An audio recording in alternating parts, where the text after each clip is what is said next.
this be like us is over. This be like us or become like us is over. And that's what the Americans cannot understand. They still believe that they have to lead.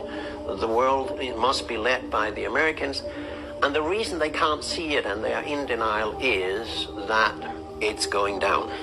Not the US as a state or a society, but as an empire. And all empires go down. There's no empire that has existed forever. So you may say the United States today is Titanic. The West is sitting as restaurants in Titanic, and the water is coming up around the windows. Now, instead of then reaching out and say, okay, our time is over, we will be one among many and we will cooperate with you, what they do is they insist on one thing, and that is to dominate by means of deception, untruths, narratives, and secondly, militarism. I would like to predict at this occasion, the United States will go the same way as the Soviet Union because it is militarizing itself to death. The Americans don't do diplomacy anymore. They send weapons. They pour in weapons because that's what they are best at. But no country can survive with just being strong in one sense. For instance, militarily. If you become politically weak, you become economically weak, you become psychologically weak, you become weak in terms of international law and legitimacy, then you are on your way down. A strong country is one which has high level on all power indicators and do not over-militarize and neglect the other power scales.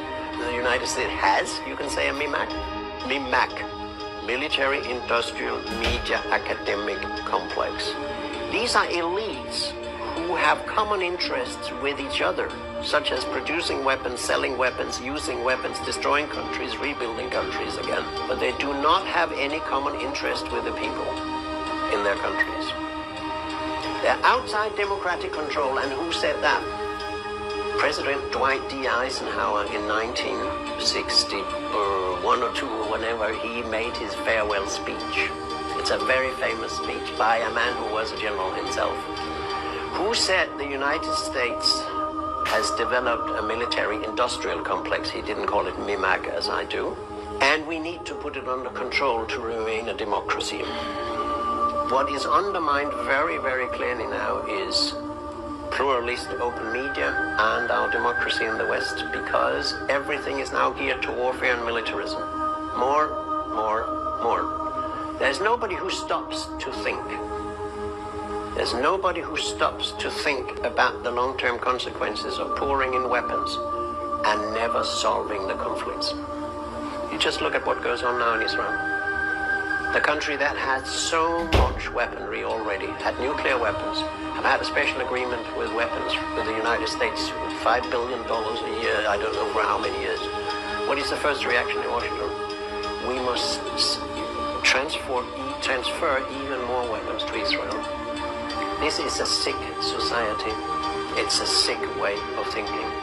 And of course, this whole thing has to do with, as I said before, the dream, the unrealistic dream or illusion that if we can get rid of Russia as an opponent, and we have created that opponent ourselves because they have never invaded a NATO country, they hope that they can concentrate all NATO's resources on a Cold War or, God forbid, a hot war against China. You just go to NATO's homepage and you look at the threat perception. NATO is now characterized to be something like a church. You either believe in this nonsense or you don't. There's never an argument on NATO's homepage. The text is, China is a threat or a challenge because China is different from us. China has different interests from us in the West. Now, if that's how you define a threat, everybody around the world basically is a threat. So the whole thing is a military-industrial complex lives from finding enemies, because if you don't have enemies, or say you have enemies, or appoint somebody, or make enemies, you can't legitimate your own arms development, and the military-industrial media academic complex will fall apart. So that's why the moment we get rid of that military-industrial media academic complex, we can begin to talk to each other as human beings.